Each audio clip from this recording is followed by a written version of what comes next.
በስመ አብ ወወልድ ወመንፈስ ቅዱስ አሐዱ አምላክ መቃ አባ ሀኔልማ አፉረ ቁልቁሉ ሰደን ዋቀ ቶኮ አሜን።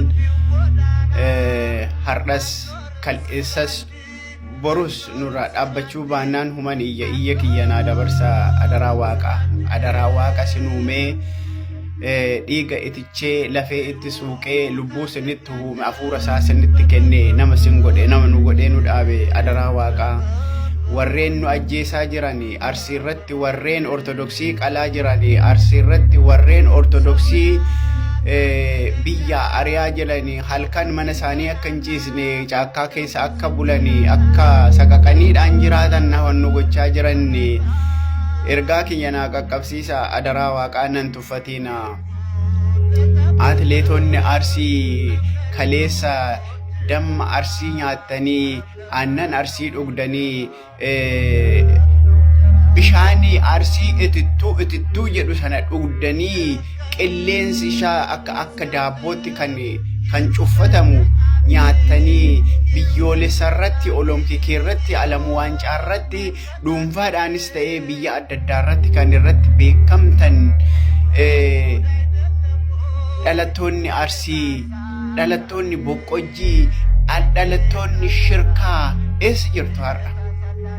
Jirtu ogguu ortodoksiin du'aa jirtu musliimas ta'e kiristiyaanas ta'e ortodoksiidhaaf akkamitti sagalee ta'uun si rakkise? Ala ogguu ormi biraa wallabu baay'ee gaddineerra kuni kana sa'uu isaatiif kuni du'uu isaatiif kuni baduu isaatiif jettanii warri dubbattan hunda har'a naannoo itti dhalattanii keessatti guddattan sana ashuffee irratti kaattanii too qabxii irratti fiddan sana irratti dhiigni Oromoo, dhiigni Amaaraa, dhiigni Tigree, dhiigni Guraagee, dhiigni Walaayittaa, dhiigni eenyuma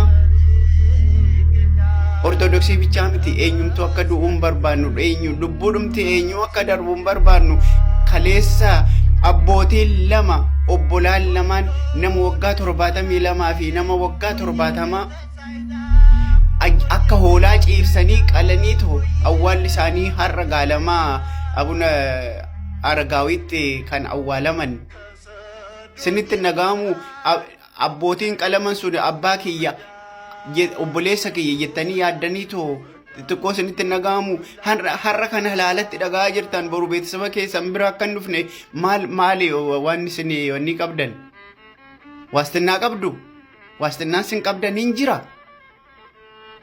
atleetonni Arsii biyya Daraartuu Tulluu biyya Faaxumaa Roobaa biyya Xurunesh Dibaabaa biyya Ejjigaayyoo Dibaabaa biyya Qananiisaa Baqqalee biyya Taarikuu Baqqalee hin jirtu atleetonni adda addaa kan biyyoolessa irratti beekamtan sammuu gaarii kan qabdan kan jaalala namaa qabdan kan kabaja namaa qabdan hundi hinidha jirtu har'a ortodoksiin innaa qalamaa jiru ciistanii yookiin immoo teessanii dhaggeeffatiina warri biyya keessa jirtan minaalbaata hacuuccaa adda addaa sodaattanii nibrata keessaniif qabeenya keessaniif sodaattanii ta'a warri ala jirtan Afrikaa, Ameerikaa, Kaanaadaa, Awustiraaliyaa, Awurooppaa, Eeshiyaa keessa kan jirtan sagalee ta'a ortodoksiin ogguu qalamaa jiru hin ciisiina hin dhaggeeffatiina hana laalatti kunoo gama jira jettan suni har'a kunoo dhufe as nu bira ga'ee jechuun keessanii nooru boru waanni beeksisa keenyatti yoo beeksisa keessan irratti illee yoo dhufe waastinnaa isin qabdan homtuu waanni tokko hin jiru hafuura ta'a sagalee ta'a jechinan jechaa jiru ortodoksii hin ajjeesinaa bicha otoo hin ta'in eenyumti akka du'u yaa fedhii hin qabneefu akka nurraa dhaaban akraarii musliim yookiin immoo wahaabiyyaan hogguu namoota keenya ajjeestee bataskaana Aawwee Gabra Manfas Qidduus bantee keessatti akka naayit kilabii shubbisaa ragadaa turte waaqayyo isinitti haa agarsiisu kaleessa itti kiristinaa kaane borummoo itti awwaalamna mana jireenya zalaalamii kan itti argannu mana keenya bataskaana keenya mana amantaa keenya irratti hogguu akkasitti sirbaa jiran akkamitti isinitti hin dhaga'amne maaloo xiqqoodhuma ishii isinitti hin dhaga'amu wadaraa rabbi ergaa kiyya nama silaa qaqqabu malaa hunda bira naa qaqqabsiisa arsiin maali tihitinnaadha bichaa kan ishiin qabdu tihinnaan kophaa ishii kan iyyitu sa'aatii 24 tiiktookii irra teessee amma ijji badutti halkaniif guyyaa kan boochu ortodoksiin maaliif nu du'aa jira jettee kan iyyitu jaalala ortodoksiidhaa qabduufi malee ትህትናን kaffaltii namni kaffale ትህትና ብቻ ናት እንደ የኦርቶዶክስ ልጅ ብቻዋን እንደዚህ አይኗ እስኪጠፋ 24 ሰዓት ቲክቶክ ላይ ቁጭ ብላ ስለ አርሲ ኦርቶዶክሳውያን ድምጽ ሁኑ እያለቀሰች ያለችው ትህትና ገንዘብ ተከፍሏት ሳይሆን እምነቷ ሃይማኖቷ ገብቷት ነው። ከትህትና ጎን ቁሙ፣ ለትህትናም ድምጽ ሁኑ። አካውንቷ እንዳይዘጋባት ሪፖስት ኮፒ ሊንክ አድርጉላት። ኦርቶዶክሳውያን እኔ የምዕራብ ሸዋ ሰው ነኝ። እኔ ነመልጠ ሸዋት ኦርቶዶክሲን እያድንበረ ቀምኔፍ ከነን ሰገሌ ተው ዮኪ ከፈልቲና ከፈለሚ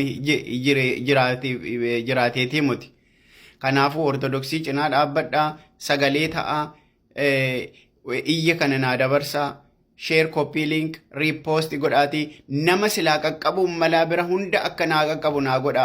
Atileetonni arsii hin ciisiina sagalee ta'a. Warri biyya keessa jirtan yoo sodaattan warri ala jirtan sagalee ta'a ortodoksiidhaaf. Namni tokko akka du'uun barbaannu islaama, kiristiyaana, pirootestaantii, kaatolikii, joobaa amantaadhuma kamuu haa ta'u nama ilmoo namaa kan ta'e akka du'u hin barbaannu. kanalatti namni walii quuftee ta'u wal dhiitaa jirtu miti. Nuuni ortodoksiin keenya akka nu jalaa hin duune, bataskaanni keenya akka hin gubanne barbaanna. Uummanni keenya akka hin tankaraattatne barbaanna. Tigree, Amaara, Oromoo, Guraagee, Walaayittaa, Sumaalee, Affaar eenyumti akka nu jalaa du'u hin barbaannu. Jiruu fi jireenya nageenya Itoophiyaadhaaf haa ta'u iyya kiyya naa dabarsaa. Iyya kiyya nama basila qaqqabu malaa bira hunda naa qaqqabsiisaa. Ortodoksiin keenya hin du'in. Waaqayyo warra du'e nafsii nuuf haa maaru. Abrahaam, Isaaq, Yaaqoob cinaa nuuf haa qubachiisu. Nageenyi biyya keenyaaf ummata keenyaaf haa ta'u. Warri silaa maqaa Oromoo balleessaa jirtan immoo nurraa dhaabaa. Ortodoksiin dimbara hin qabdu. Ortodoksiin zarii hin qabdu. Ortodoksiin eenyuma faana wal dhiibbaa hin qabdu. Kanaafuu iyya kiyya naa dabarsaa. Nageenyi Itoophiyaadhaaf, nageenyi ummata keenyaaf, nageenyi bataskaana keenyaaf haa ta'u. Nagaan naa turaa. Kanuma ergaan kiyya xinnaadha nama hin taane jettanii nan tuffatina. Ergaa kiyya naa dabarsaa. Nagaa naa ta'a. Walitti deebina.